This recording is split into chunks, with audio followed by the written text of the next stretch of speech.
Imam Sheikh Muhammad Jawad Chirri was born and raised in Lebanon. He studied in the city of Najaf.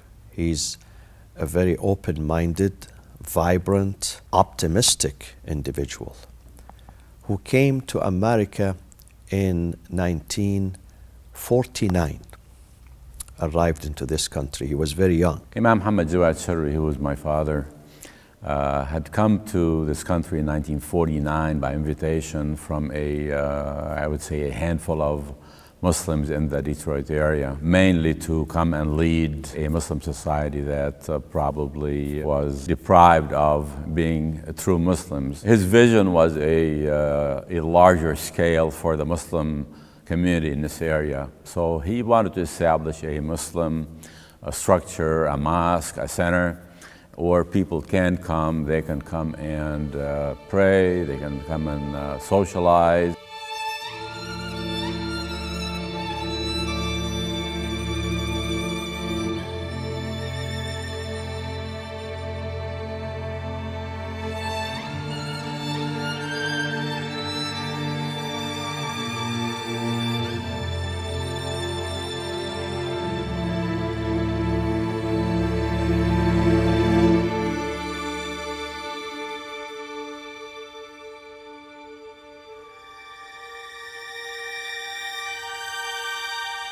He was kind of, I would say, a very mellow person. He was not hard-nosed. He was not, driven by self-esteem. He really wanted to project himself into others and to become an example for others to follow. My mother would send my sisters and me to clean his apartment. And when he would come over to the house, he was trying to learn English. He would ask me spellings, pronunciations, and that's where he really learned English for those 5 years he was in Michigan City, then came back here. Religion was so important to him, and I don't forget this. Every day, every time I'd meet him, are you praying regularly? That was one of the first questions he would ask me. You know, not necessarily how are you or what, but are you praying? And if not, why not? Did bring us together. It was his way. He was so open, talked with us youth, and made us feel comfortable. He never once in a lecture, ever said that, you will go to hell for this. He'd say, God loves everyone. This is Islam. We are here, we are a minority, and we need to learn about our religion so we can be among others here and so others wouldn't fear us. He was amazing in every way and welcoming in every way. If you ever had anything to talk to him about, his door was open 24/7, not just at the Islamic Center, but his home as well. He welcomed everybody. And he brought us all together. He was a man that I felt very comfortable with. Many of the time I'd call him and I needed a question answered, or somebody needed an imam to perform a funeral or a wedding. Word got to be known in the South End that my dad and I had a personal relationship with Imam Chirri, so they would call me or they'd call my dad. If it weren't for Imam Chirri, I don't know where the Muslim community today would be in Dearborn. I don't know if there would be a Muslim community. He was basically a very reachable, down-to-earth scholar. He was very dedicated in his efforts. He would visit members of the communities at their homes. He established personal bonds with them and with their family members.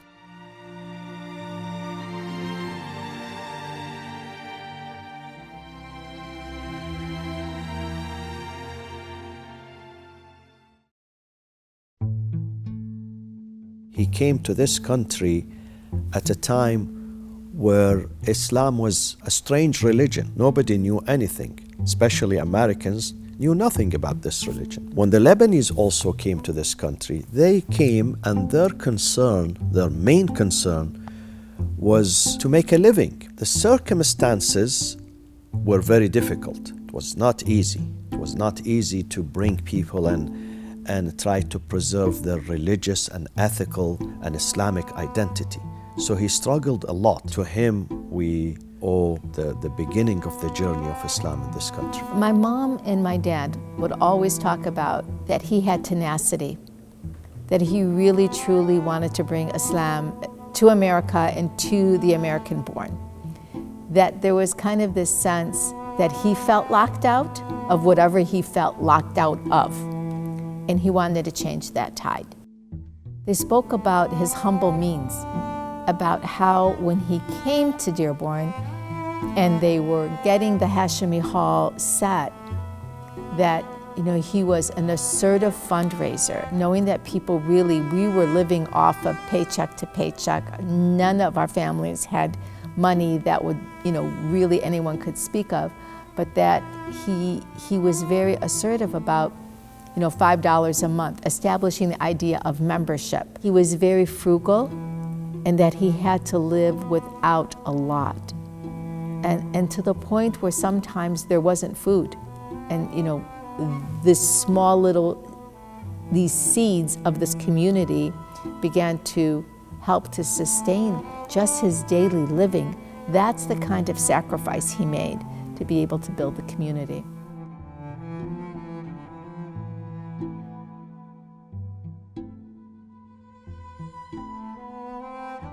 The community was mostly a blue-collar community, factory workers, small business owners, and very, very few professionals that could really bring out a sum of money in order for buying, building, erecting a mosque. So Imam Chirri realized in this, he took it upon himself to visit with then President Jamal Abdel Nasser in Egypt. While he was there, he asked for money, of course, seed money to build a mosque. And in 1962, construction started on the first Islamic center in this area. He also met with the leading Islamic figure at that time, who is the Sunni scholar, Imam Shaltut. After their conversation and their exchanges, there was an announcement made the following couple of days that Sunnis and Shias are equal schools of thought, and that's how they should be looked at. Muslims in this country, a lot of people that had immigrated from Lebanon or one of these countries, and of course they were Muslims and they knew their religion, but their offspring, the children that had no mosque or no Islamic school to go to, Arabic school, was non-existent. So by that mosque being erected and also having Sunday school program, having Arabic learning the language, it really opened up the eyes of that first generation of Muslims.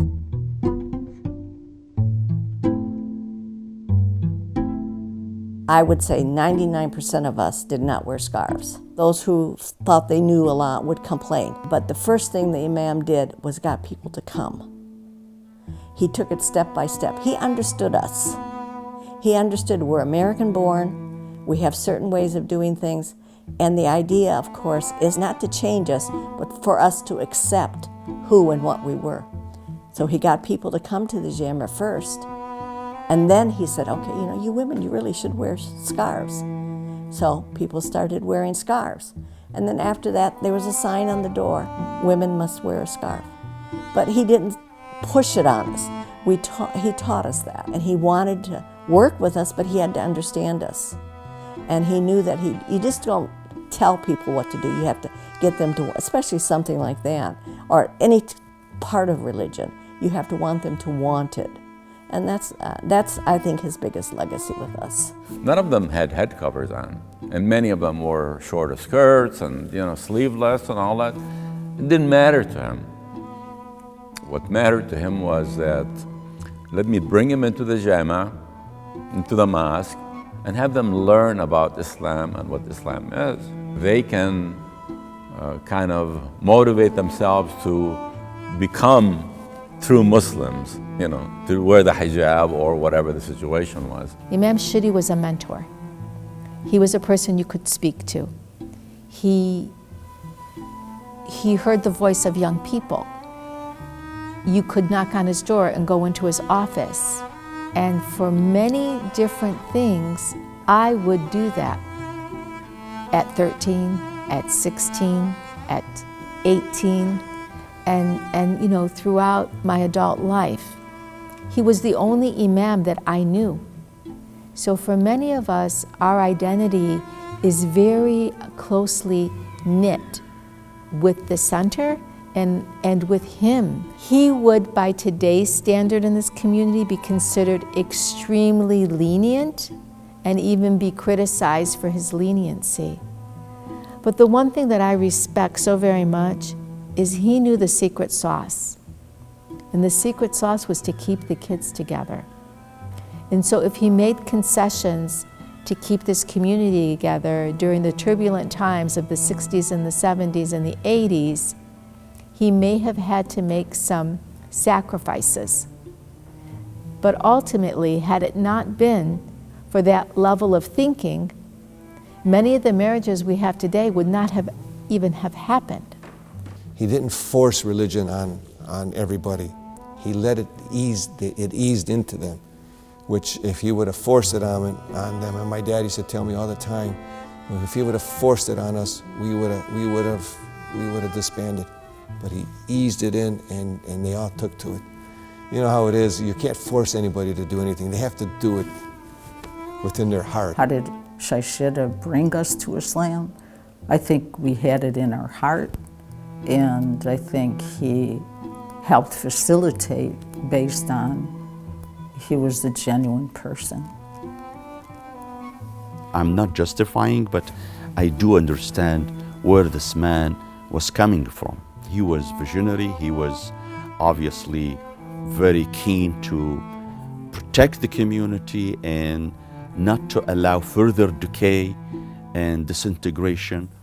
And he thought probably the only way to do that is by compromising over certain practices, but at the same time making sure that the community is still in and they are under his own supervision.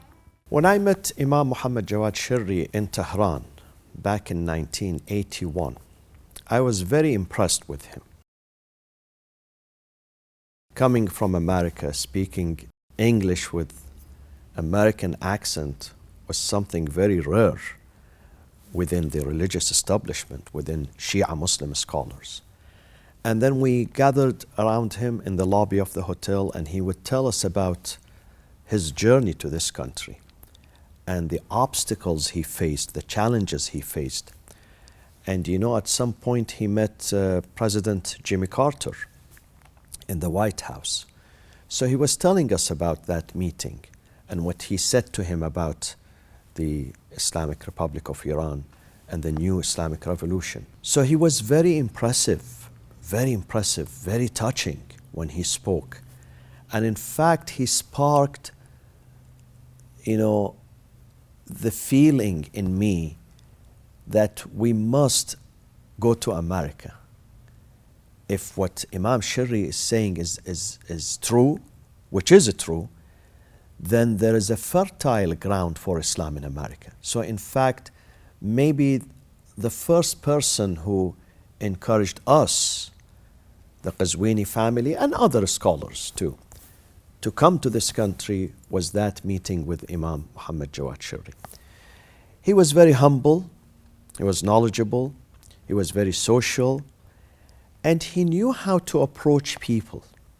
Because sometimes a scholar has plenty of knowledge, but he does not possess the art of reaching out to people and talking to people. So he knew how to speak with women, with young people, with children, with elderly, with Lebanese, with non-Lebanese, with Muslims, with non-Muslims.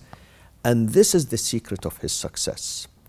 And I recall the verse in the Quran where God says, when we send the prophet, we send him with the language of his own people. Language does not mean only what comes out of your mouth. Language means the demeanor, the manner, the approach that you have.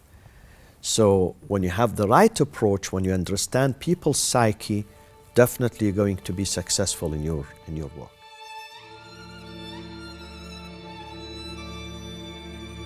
Having Alzheimer's is probably the hardest thing.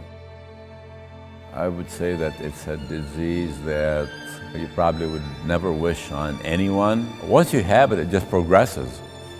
And it doesn't give you that minute to think that, here's a person that had a mind that was so scholarly, and all of a sudden that mind has become very basic, and not knowing where you're at, what today is, who are you with. These things are very, very difficult. And for 6-7 years, he really struggled.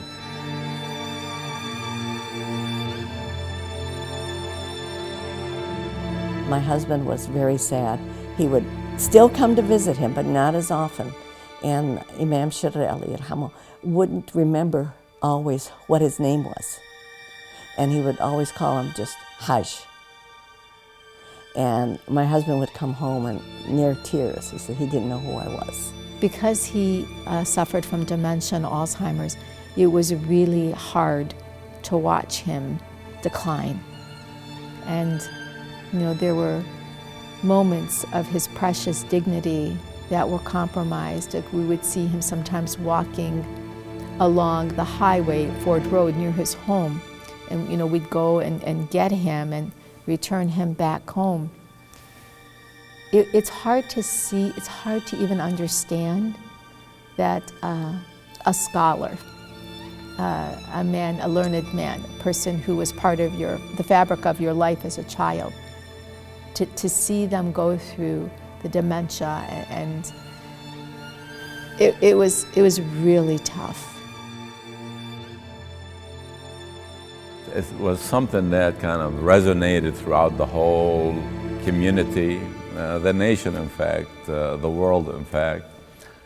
Many people sent their condolences. Even though he was 84 at the time, we as a family felt that he went way too early because he still had we thought he had so much still to give.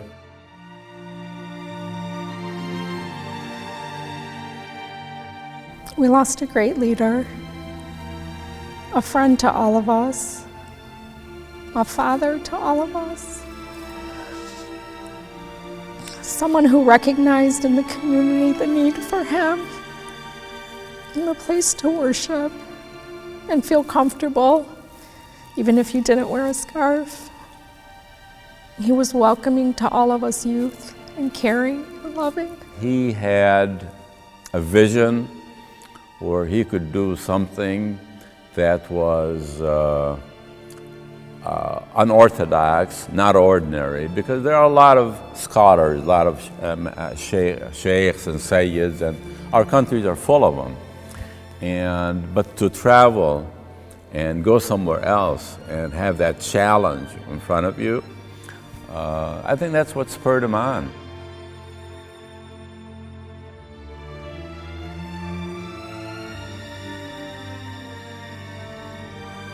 Back in the 70s, he would say that, one day that Imam al-Mahdi and Jesus Christ will both come alive, and the whole world will see them at the same time.